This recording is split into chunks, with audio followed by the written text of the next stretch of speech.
Welcome back to the Redshirt Culture Podcast. Today, Tanner is going to give you his NL and AL West preview, and then we'll talk a bit about some controversy that is currently happening within our track and field program.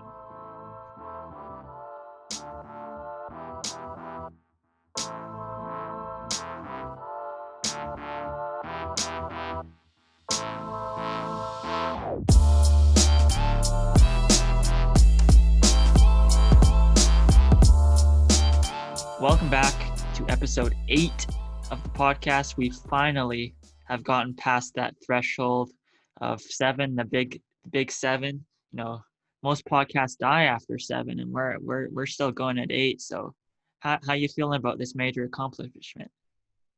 Oh, I'm feeling really good about it. You totally stole my thunder there. I was going to say that we made it to episode 8 and passed the odds, but that's okay. Also, I'd like to point out that you didn't call me your good friend, but I'm about to blow your socks off. So okay, go ahead. My name is Stefan. I'm here with my good friend Tanner. Yeah, that's perfect. That's perfect. You just wait until I hit you with these previews. Yeah, I'm so excited after you asked about one question on our interview. Yeah, I think Jake educated you a bit on baseball, so that was good. But oh yeah, one ear out the other. Before we get into that, there's some. I better just drink my Aaron Judge fuel. Oh, he knows Aaron Judge. What team does he play for? The big boy Yankees. There we go. Good. That was just a little preview to our Who He Play For segment. Super original too. But before we get into this NL and AL West preview, there's been a bit of controversy. Okay. To us, no controversy. To one person, there's controversy. Yeah. So we were. So obviously, when sports were halted, fantasy leagues were halted as well. And to give you a bit of background information, Tanner and I might be the most dominant fantasy players of all time. So going back to last year, you won the basketball league. We played each other in the finals. Football season, I absolutely dominated, one of the most dominating fantasy football seasons of all time. And you played me in the finals as well.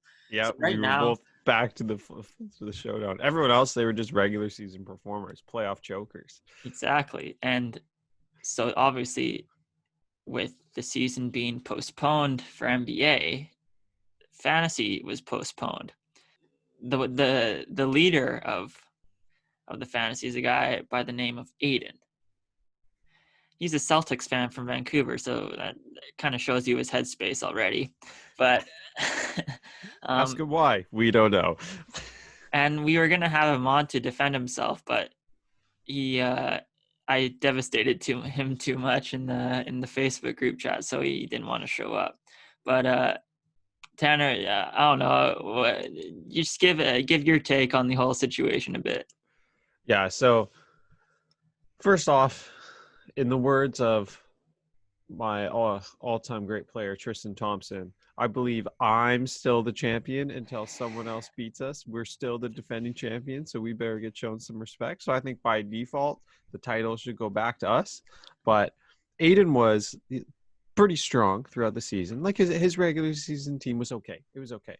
But I would also like to point out that his only loss all regular season, this guy right here, took down that win column.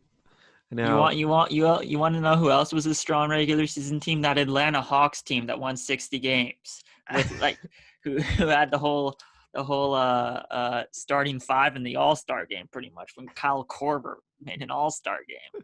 But continue. So, anyways, we were probably like a week or two away from our playoffs starting in the fantasy league, and Aiden and Riley, let's just leave Aiden in this. They made the fantasy league to begin with. So it was set up perfectly, but we still hung in there. We overcame all the odds, you know, them as the commissioners, they changed the rules.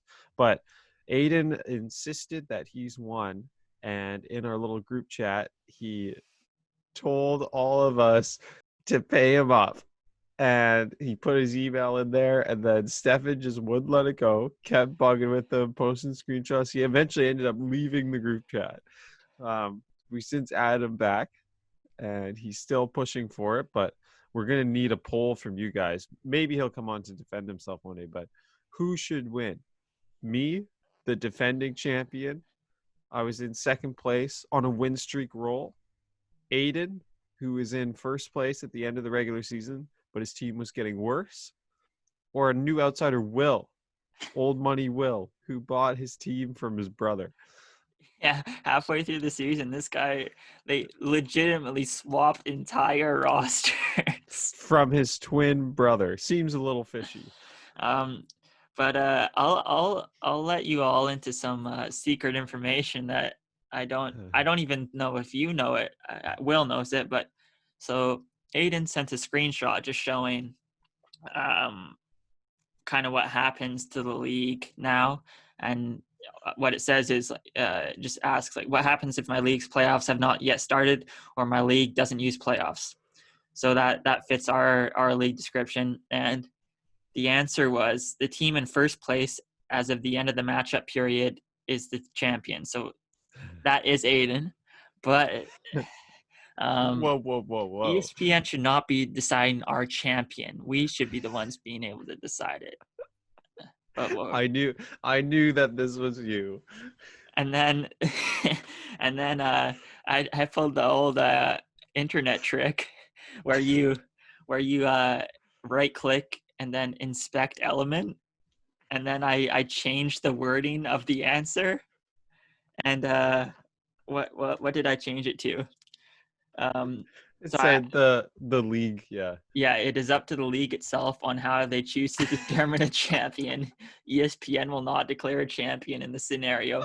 So I did this. I sent a screenshot and I was like, Aiden, I found a different article that says something completely different. And then he got super angry and just left. So hopefully he doesn't listen. That would blow my cover. I knew right away. I was like, there's no way that. I thought maybe you found a screenshot that said that, but that's hilarious. Yeah, and then he said, yeah, he was going at me a little bit. He said, why do I have to make everything a joke? I mean, that was kind of hurtful. I don't make everything a joke. That's kind of rude. But yeah, that's the current situation for our fantasy league. Well, I did make a deal with him. I said if he showed up to a team Zoom meeting, I would pay him. But I guess on Canada Day, he had different priorities than being a good teammate. Kind of like yourself. I think that wraps up that. Well, yeah, that covers it for now. Like Tanner said, we might have him have him on to defend himself and to defend his honor. Also, like it's worth. There is money up at stake here. So yeah, but we maybe we should just give him that Julio Jones jersey. Yeah. Yeah. Okay. So last year I dominated the fantasy league. I won I lost my first 3 games. Then I won every single game after that. And you know what the prize was? An old Julio Jones donated jersey. No money, no buy-in, no nothing. I got nothing. This year there's a buy-in. It's garbage. Yeah. But all right, that's enough with that. And just before we get into this NL West and AL West preview, I just wanted to say once again, Mr. Manfred's just not good with the media. Like, I don't want to go into this deep at all, but so he went on the Dan Patrick show and essentially said that the reality of the situation was that there was never going to be a season that had more than 60 games. Yet the owners offered a 72-game season to the players. So, I mean, what's going on, Robbie?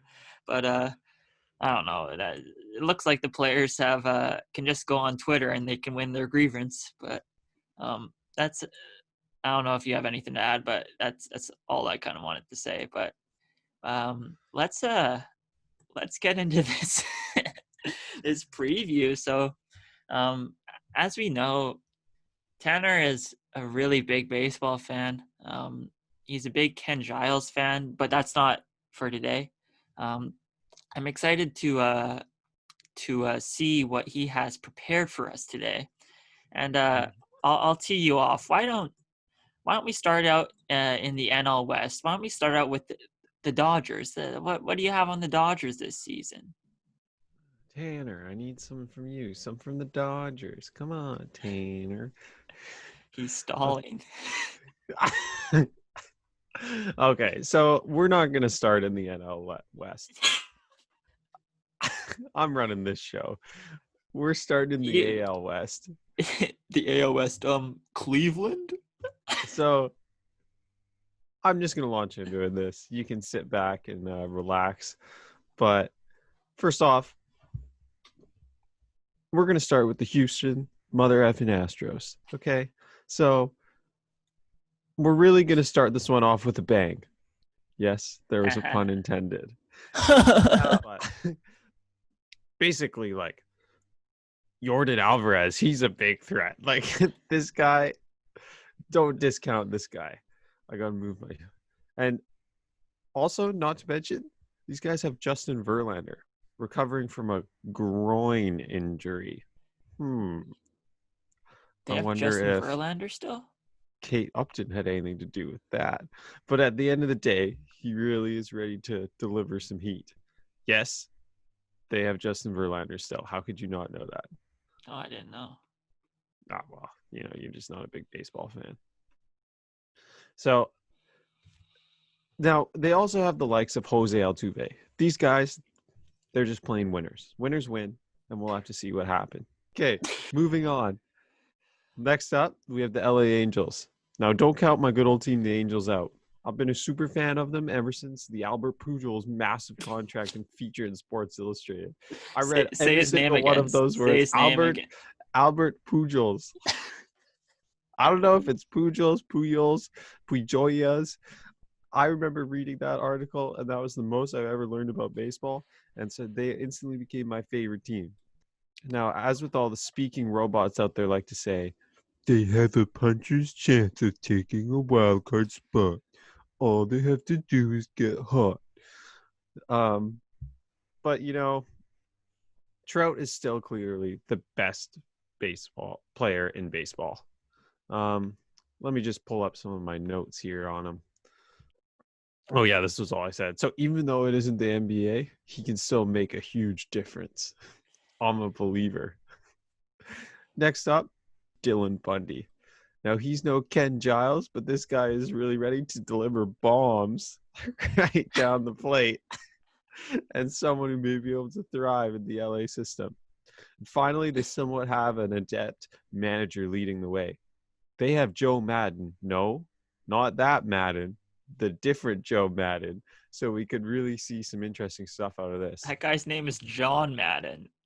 Okay, I wrote Joe Madden. No, the manager is Joe Madden, but the football. Oh, John, I know. No, I know. Then why did you say the same name?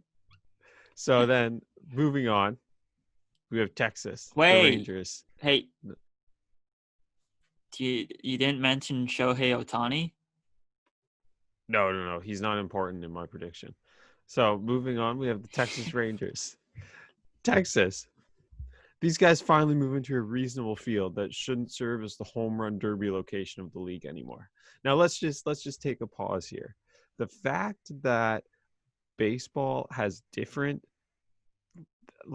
size stadiums and it makes a difference where you play is the most ridiculous thing I've ever heard. How can you have any sort of stats if players are playing in different stadiums with different degrees of difficulty for hitting home runs or pitching? This is just ridiculous. There's things called park adjusted stats, so it adjusts for that. Wouldn't even need those if the parks are the same size. So first up, we have Mr. Choo Choo the Train Shin Tzu. He's going. Do you know who that is? He's going to be ripping around the outfield all season, hammering home runs. I think And he's the going to be playing Rangers. DH mostly. Well, it doesn't matter. The Rangers made some moves when it came to their pitching, but they're still way too vulnerable to any injuries. Bottom line, these guys are done. Not a chance. Next up, we have the Oakland A's. My guys, Moneyball. Where's Brad Pitt when I need him? They may have been dead last in the West in 2017, but just like in the greatest movie of all time, this could be a special season for the A's. They really have a young rotation. Yeah. And that should serve them well in what could be a rapid and unorthodox season. Not to mention these guys have 3-time manager of the year. See, I know Bob Melvin leading the way, and he knows how to get the most out of everyone. Their lineup may not be unreal, but they're channeling their inner Jake Weston and flirting hard with 30 homers had it not been a shortened season. So don't sleep on the A's. No one They on the always A's come is going to hit first. 30 home runs. Next up, let me finish. We have the Seattle Mariners. Well, really, how could they not go all the way with Ichiro at the helm? Oh, but in all seriousness, the Mariners suck. Now, it's hard for me to say that considering the only MLB game I've ever been to before was a Mariners game at Safeco Field, and that I T-Mobile loved it. Park now. Well, when I went to Safeco Field, because I'm an OG, that they may be even worse than if there was a Cleveland Cavalier equivalent in baseball. If James Dolan, if you took his quality of a person and you transferred that level of suckiness into a baseball team, that's the Mariners. Putting it all together, Houston 1, Angels 2, A's 3, Texas 4, Mariners 5. There you go. Wow. That was exciting. I'll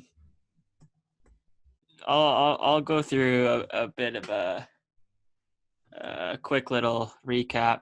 So Astros, like you said, there isn't much to say. Your team is good. You got caught cheating. Prove it now. That's all I'll say. Athletics, Jesus Luzardo and AJ Puck, super exciting young arms. AJ Puck, little mini Randy Johnson.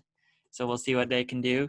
Frankie Montas is back from his PED suspension, so their rotation is going to look really good. They have a lot, and they have a lot of fun guys to watch play on the defensive side of. So like Matt Chapman, Matt Olson, Ramon Laureano. So that should be fun. The Rangers, they play in a metal warehouse now. What? Nothing. Oh, okay. Yeah, so everyone's been making fun of their ballpark, but I don't know. You add Corey Kluber, you add Kyle Gibson to a rotation that already includes Mike Minor and Lance Lynn. That's filthy. And you have Joey Gallo, so that should be fun. I think you're slightly underestimating the Rangers here. But let's move on to the Angels. So obviously you have Mike Trout, who's probably gonna go down as the greatest baseball player of all time. Anthony Rendon signs. I don't think you mentioned him once, which is a bit shocking. Uh, Shohei Ohtani, you didn't mention once, which is okay. My here's a little section on Shohei Ohtani. He is legitimately one of the best athletes in the world. To be able to throw 100 miles an hour and to be able to hit bombs like he does, that's incredibly hard to do. So yeah, I think he's legitimately one of the best athletes in the world. But you failed to mention him, so that was a bit unfortunate. And then some of their prospects, Joe Adele and Brandon Marsh, they could make an impact on the big league club this year. I didn't expect you to name those two. That's a bit out of your comfort zone, I think. I know those guys. I know them. And then lastly, the Mariners. The Mariners training sessions with the people not on the active roster are going to be more fun than the actual games. Like you're going to have Jared Kelenic and Julio Rodriguez training alongside the big league club during summer camp, spring training. And then once the season starts, you're going to have those guys still around the facility. So I think they should just start streaming just training sessions with Kellenic and Julio Rodriguez instead of showing the actual games. But that's all I have. I think you did an all right job on Yeah, pretty good. Those but predictions were pretty spot on. I didn't make any predictions, but I'll save that. But you wanna move out to the NL West? Okay, moving on. Moving on to my favorite conference, the NL West. I mean, it's called a division. So we'll begin with the Dodgers. Now, starting off with the Dodgers is like starting off with mint ice cream and brownie cake. Or maybe like starting off with nachos. We're really just digging into the best thing first. Now, they're the clear favorites. They've added all-stars like Mookie Betts and David Price. Even I know who those guys are. And even without What team stealing did they someone's play on preview last from year? the web. Boston Red Sox. Just a baseball fan. They won't have time to wait this year for Justin Turner to turn things on like he usually does after All-Star break. But they have enough hitters that they'll still be fine. We'll see what happens with the injuries, but they're still the clear favorites to take it all. In a 60-game season, they should be okay. Moving on, we have San Francisco. Just like everything else in San Francisco, they're in full rebuild mode and a shell of their best. My guy, Evan Longoria, a name that I've always remembered. He's been around the league forever. Where did he start his career? New York. These are the kinds of guys. Is that right? No. Oh, I thought he started on the Yankees. No. Toronto? Just continue.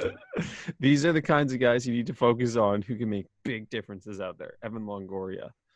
And they might be in one of the most favorable parks in baseball. I was really hung up on this whole park thing. I thought that this was ridiculous, which I think is the stupidest concept possible. But they're still going to suck. Just not as bad as the Mariners. Favorable park for who? Pitchers. Oh, good. Yeah, see, I know. Yeah. Now, moving on, Arizona. These guys are no clear shot at a win like Tate Martell during his 3-year dominance at Bishop Gorman. Yeah, how do you know who Tate Martell is? But they have a kicker's chance at reaching a wild card this season. I know everything. Do you know who Tate Martell is? Yeah, do you know where he plays college football right now? Yeah, I do. He's with Miami, but he can't crack their lineup. Wow. Do you So know where anytime- you know where he started his career? Well, originally he committed to UW, decommitted, went to Texas A&M, decommitted, ended up at Ohio State, got beat out of the starting role, not once, but twice, redshirted his first year, said he wasn't going to transfer, entered the transfer portal, and ended up at Miami. He's now disappeared from the team, can only be seen with his Instagram model girlfriend, and really is the biggest failure to ever come out of high school for being so great. Now, It's definitely straight from an article. No, straight from my head. Ask me anything. Back to Arizona.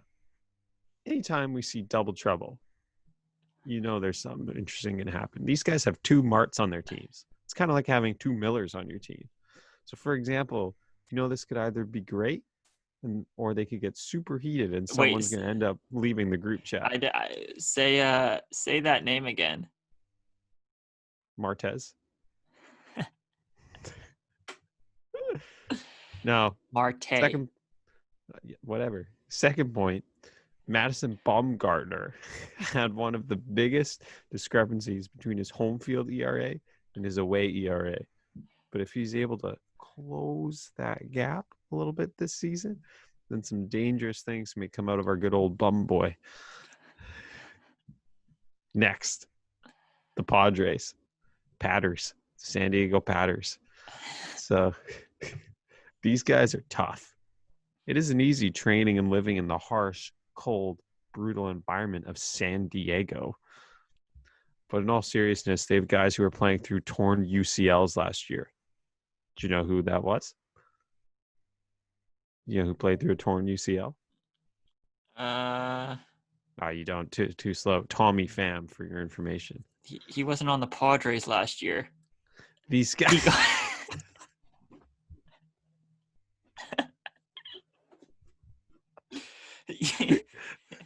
He got traded in the offseason. Did not know that. Okay, so these guys, they have Manny Machado on their team. Say his name again. Very well, Manny Machado, and he very well can man up the season and have a very outside chance at taking them all the way to the World Series. Their pitching rotation may be really strong, but their lineup sucks, and this could be ultimately what brings them down. Lastly, who's a pitcher that you're looking out for?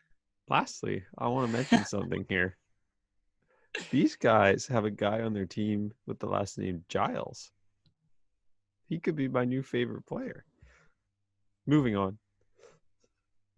Are you going to mention their pitching rotation at all? Moving on. It's not important. You just said it was super important. No, I said it's very strong. I didn't say it was super important. Last up, we have the Colorado Rockies. Once again, field is a joke. Coors Field, are you kidding me? Oh, no. You're one of those guys. Let's level the playing field here first, and then I can take this seriously once all the stadiums are the same size. Kyle Freeland, he may have been close to getting a Cy Young award just one season ago. Couldn't quite pull it off like my boy R.A. Dickey. Now, Darren Dahl, this guy's going to get injured at least once. Guaranteed. His name's not Darren. David Dahl. I read that wrong. In my notes. I read it off my notes, okay? That was me who wrote that down. David Dahl, guaranteed to get injured at least once. He won't be able to play through it like his buddy did when he played through a broken finger. Who was that? Arenado? Nope. Daniel Murphy. Must be hard to be stupid. So I'm holding my breath. Wrapping it all together. Dodgers 1, Padres 2, Arizona 3, Rockies 4, San Fran 5. Wow. No one likes you right now because you just said all parks have to be the same. All right. Just like the Astros, the Dodgers, there's not much to say. They probably have the best lineup in all of baseball. Their weakness per se is their bullpen, but that can easily turn into a strength if Blake Trinan gets back on track, if Joe Kelly has a good season, if Kenley Jansen can kind of get back into what he once was. The Padres are super fun. Like you said, their rotation is super interesting. I'll actually name a couple. So a couple of their top prospects, like Mackenzie Gore, Luis Patino. Oh yeah. Those guys are super exciting, and with the 60-game season, they're going to be super easy to manage. Think of how they managed Chris Paddock last season, who was having a dominant year. They actually sent him down to the minors to preserve his innings count. So they won't have to do that this year, and they can make a sneaky run. And then Dinelson Lamet is good at baseball and sneaky Cy Young contender. That was a joke, but since you don't know, how's his knuckleball? He doesn't have one. D-backs, like you said, Ketel Marte. Right. Marte. Ketel Marte. Can he repeat his breakout year? Obviously, what about his brother? No, not his brother. Yeah. Starling Marte. You got Madbum. You got Cole Calhoun as additions. And then another one. Watch out for Zach Gallen. That guy's really, really good at pitching. So sneaky Cy Young contender too if you're a betting man. Rockies. We all know that these guys signed a bunch of free agent this off season just because their GM and ownership is so good. That was all a joke, though, if you actually knew anything. That's why I didn't laugh. My thing about the Rockies, just sign Yasiel Puig. All right, just sign one free agent, please. Give Nolan Arenado something. And I was looking up more things about Colorado, and there's actually a place called the Wild Horse in Colorado, and that's actually the nickname of Yasiel Puig, so it aligns perfectly. So just sign Puig, get Charlie Blackmon out of the outfield, let him DH, and slot Puig in there. It's a match made in heaven.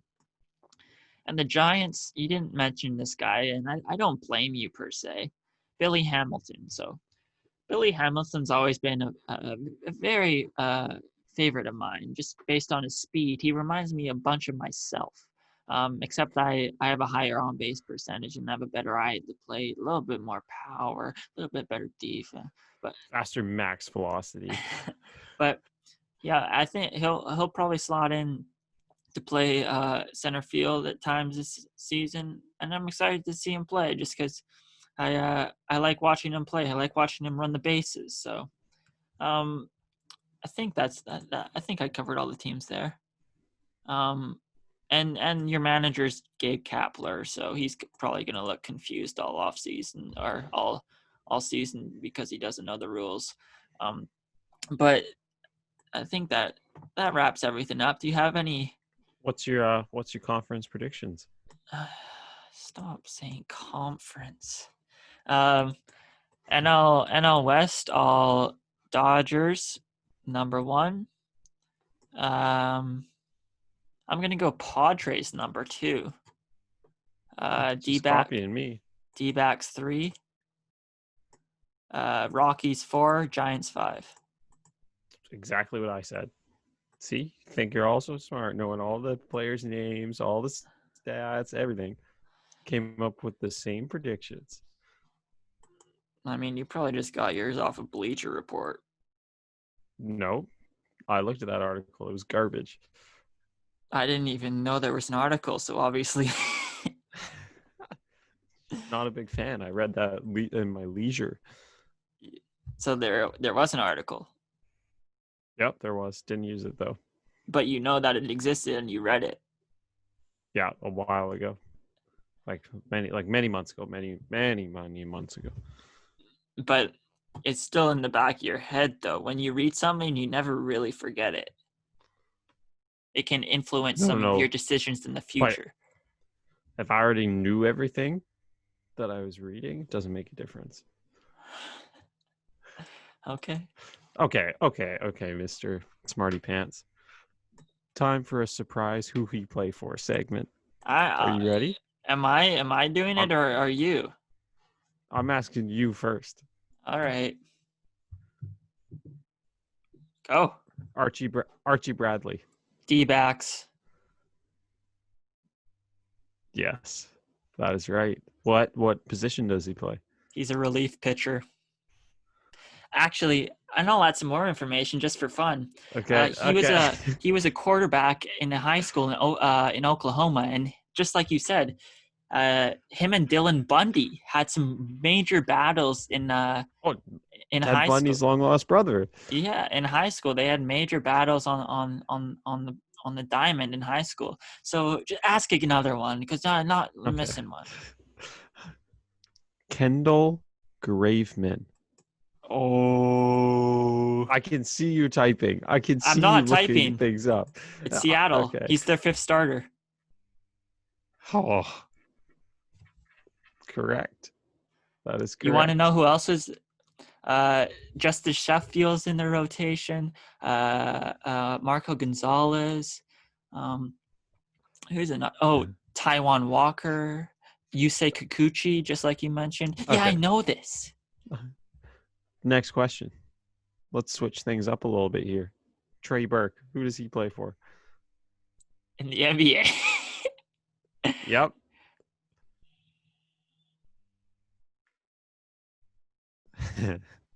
Don't know. I remember him from he was on New York for a bit. I'll say New York. I don't think that's right though. Mavericks. Wow.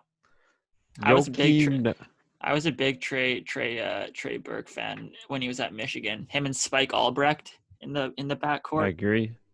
Mitch McGarry. Yeah, Mitch McGarry. Have you looked up Mitch McGarry in a while? Yeah, I did last night. I was losing it. He started a weed shop. Yeah. What a Okay. fall from grace. Joakim Noah. He signed with the Clippers, didn't he? Oh, nice. Nice. Okay, yeah, that was pretty good. So right now, you're 3 for 4. You're not going to get this one. Who does Luke Mbamute play for? It's actually Luke Mbamute. Yeah, who does he play for? He's not on Portland anymore. I'm trying to read your language from that. I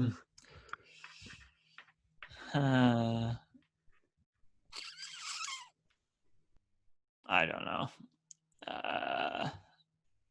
Houston. I'll put you out of your misery. You have any more? Or is that it? That's it. I don't need any more proof. All right. I mean, I think I did a pretty good job. But now I have a couple. Was that 5 you gave me? 3 out of 5? Yeah, I gave you 5. Okay, I'll give you 5 then. This is all gonna be.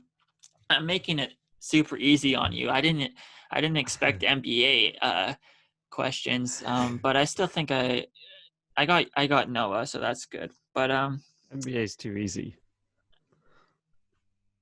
all I have is baseball, and it's only from the NL and AL West. So you should know these if you did your research instead of just looking at that Bleacher Report article. Perfect. I'm gonna look. I didn't just read the Bleacher Report article. I read a couple other ones. Put your hands up. Where's your other hand? Hands on your head. Hands on your head. Put them there.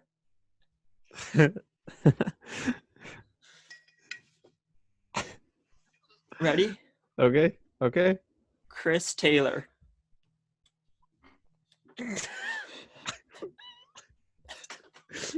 Plays for the local elementary school.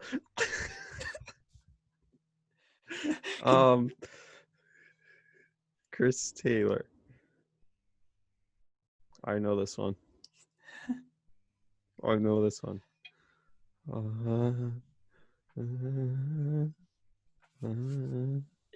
trying to look at something. You're looking at your notes. He plays for the Rangers. Nope. Dodgers. Oh, okay, I knew that. Okay. Let's do another one. Tommy La Stella. La Stella? Yep.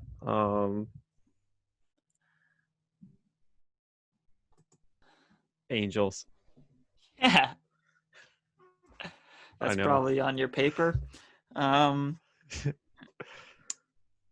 Eric Hosmer.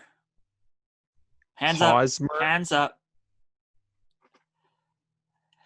Look down. Hands are up. Look down at your feet.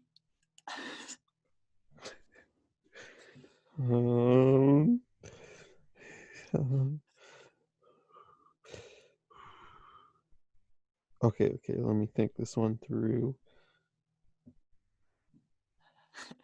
Padres. Yeah, you're cheating. I know you're cheating.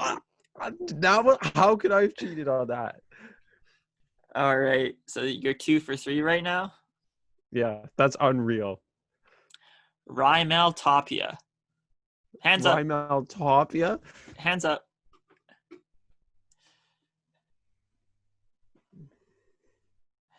Down on your feet. Look down.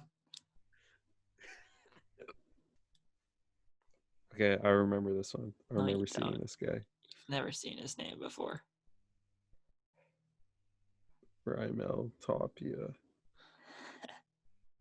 This guy plays for the A's. Nope. Rockies. I was gonna say that next. Now you should know this one. I'm giving you this one for free. Okay, tell me who it is. If you just listen to me, then you'd probably know. Justice Sheffield. Hands up. Both hands up. Look down.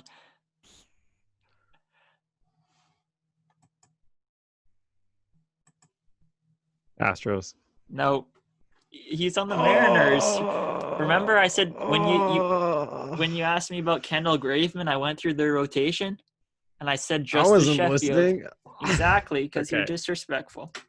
Okay. All right. What am I at now? 2 for 4? 2 for 4. I'll ask you one more. Okay. Chris Davis. A's. Yep. I mean, you probably you didn't have your You're hands up on shocked. that one, so. You're shocked. Watch the replay. My hands were up the whole time. Yeah, and you were looking straight at your screen. My hands were up before you even said. I don't care about you. You have notes. I don't have any notes. You've literally mentioned your notes numerous times. But they don't have anything about that on them. Okay. I don't believe. Let me show you my show notes. I'll screen share them. No, don't screen share. It messes everything up. Okay. What else do we have? Just some quick hits, I guess. Yeah. Do you wanna start? We'll just Okay, go. yeah. We'll just go back and forth. We'll just fire through here. So as you guys know, we dropped off Jake Weston for a little tree planting stint up north in Prince George. We've gotten some updates on how his progress is going. His first day. For those of you that don't know, Jake is a friend of ours on our team. On our team, yeah. For the summer, he went tree planting in northern British Columbia. First day out there on the job, planted 883 trees. Now, that sounds like a lot, but you get paid 17 cents a tree, and he was out there for 10 hours. Oh, That equals about $14.80 an hour. that's tough. Now, 2 weeks later, his PB, 1,160 trees in a day. Whoa.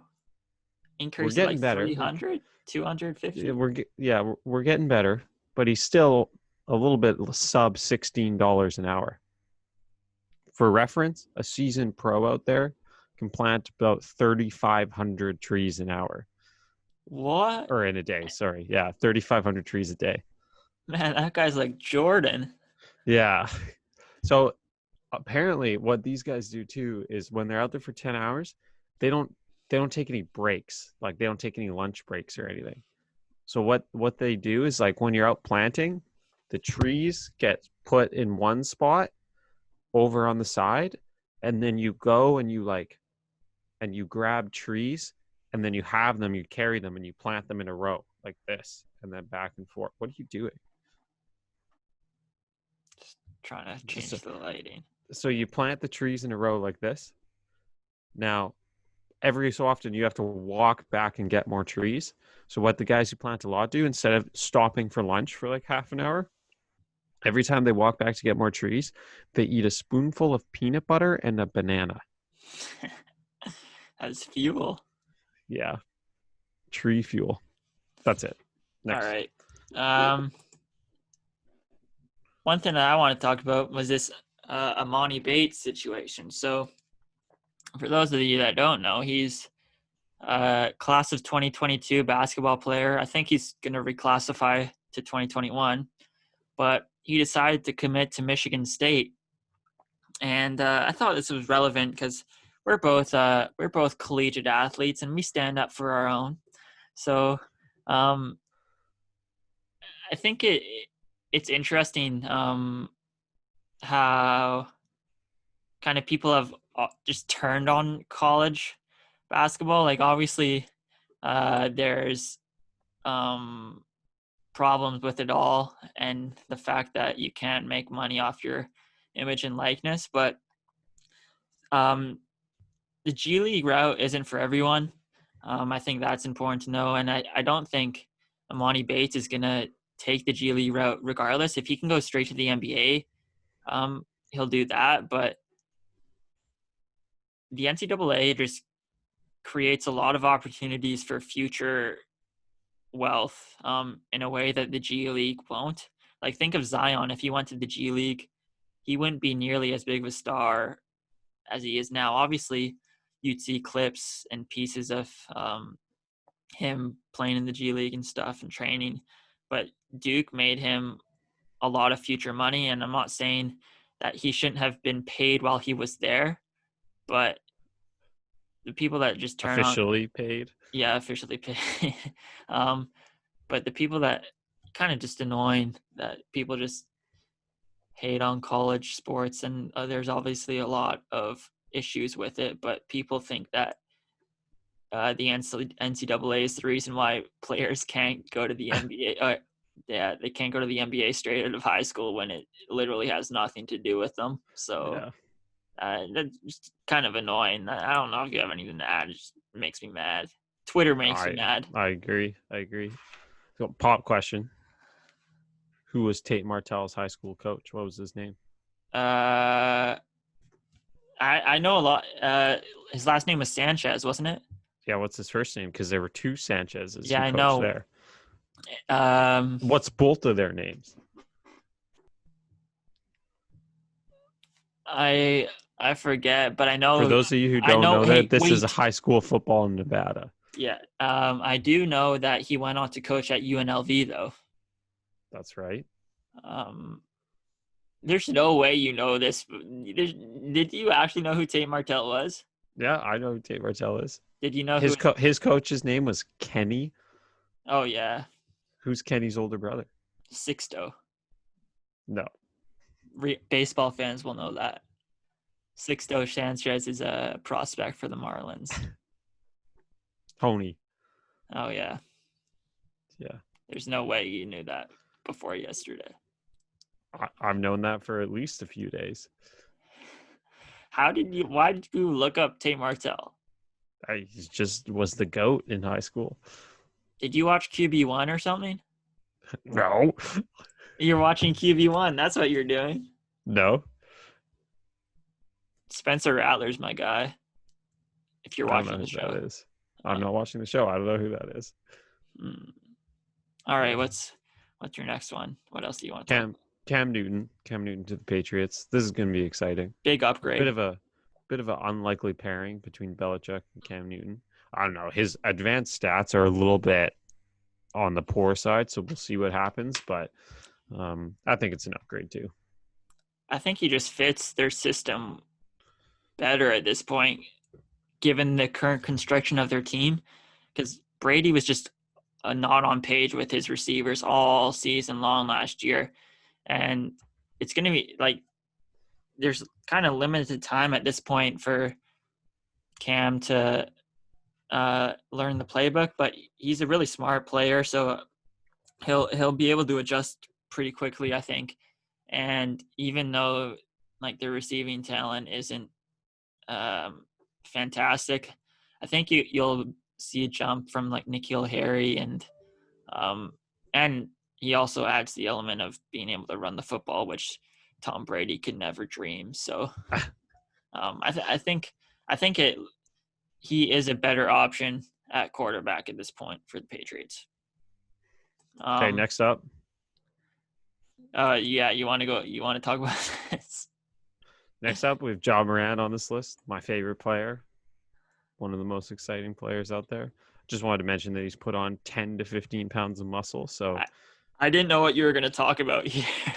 He'll be a new person out there. Also, like, he's probably not even going to have to pull up his arm sleeve after every play anymore because his arm's hopefully a little bit bigger. Did you see his Instagram? Nope. I thought that's what you were going to talk about. Don't have Instagram. What was on it? Never mind. What was on it? You know how we'll talk about it when we get to something else. Okay. I'll go here. So players sitting out is kind of the big new revelation. I think most of the anger just comes from trolls on Twitter. But just respect their opinions. Just respect that you don't know what's going on in their lives and that they may have circumstances that you don't understand. So if a player chooses to sit out, just respect their decision. That's all I really have to say. And go check out Ian Desmond's Instagram post, because I think it offers a very good reasoning and why he is decided to sit out. So just go check that out, and that's all I have to say on that. Okay, I agree. Now, for those of you out there, we have Jake Virtanen next. Some of you may not know who he is. Player for the Vancouver Canucks. Bit of a grinder. Almost been out of the league a couple times, but he's hanging around. Kid from Abbotsford. Bit of a punk, Jake Virtanen, to say the least. Whoa. So, as you know, these guys are getting ready to start their NHL season soon, and they're going through testing. They're going through practice. This guy, there's video of him last night, or 2 nights ago, spotted at Celebs nightclub in Vancouver. He's about to enter the quarantined NHL. That's all I have to say. Not very smart. That's good thing. Good thing the hub city isn't in Vancouver. I agree. Shout out to Dr. Bonnie Henry. She's a big winner. She's big fans out there. Will's a big fan. I'm a big fan. Yeah. My mother is a big fan. She watches her press conference every day. It's because Dr. Bonnie doesn't use the P word. Yeah. And I'll leave this next one for you. You're J.R. Smith guy. You must be pretty happy he's signed by the Lakers. Our boy J.R. He gets a contract. I'm actually surprised LeBron's letting him back. Well, they're good buddies. But that begs the question: if J.R. can get a contract, should Jeremy Lin get a contract? No. What about Lance Stevenson? No, because they play in China. It can only be. Yeah, it can only be NBA or G League guys. What? So what was JR? Retired? Yeah, well, he was technically on the Cavs roster this past offseason, and they bought him out, didn't he? I don't know. Good stuff. What about Jamal Crawford? Yeah, he can play. He may actually get picked up. Isaiah Thomas? Pistons? I would probably sign Jamal Crawford before I signed Isaiah Thomas. Yeah. I don't know.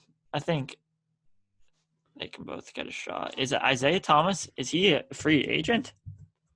Yeah. He's out of the league. Did he get released? Yeah. Because he was on the Wizards earlier this year, right? Yeah, but I think he's released. Yeah, he was. Wow. Poor guy. Boston really screwed him over. All right. What about Nick Stauskas? Man, that guy's career fell off pretty quickly. Wasn't he drafted? He was drafted like 9th overall. Yeah. Trick question, though. He had surgery, so he can't play. That's good. Thank goodness. And last thing, you mentioned this guy a couple episodes ago, Spencer Dinwiddie.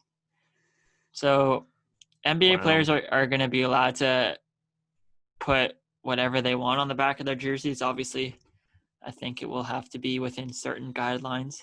And this guy wanted to put trillion on the back of his jersey to showcase the amount of debt the United States is currently in. I like it.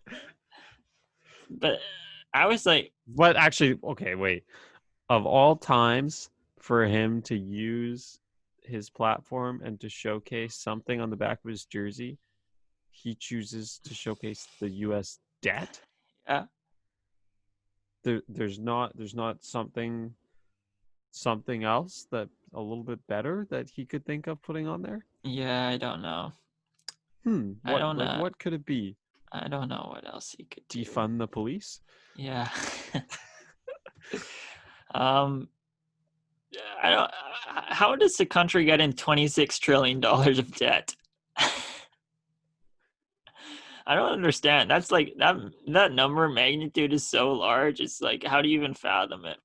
You can't. That's the problem. It's so big now, it just like doesn't even matter. How do you even pay that off? Like, that's never gonna go down.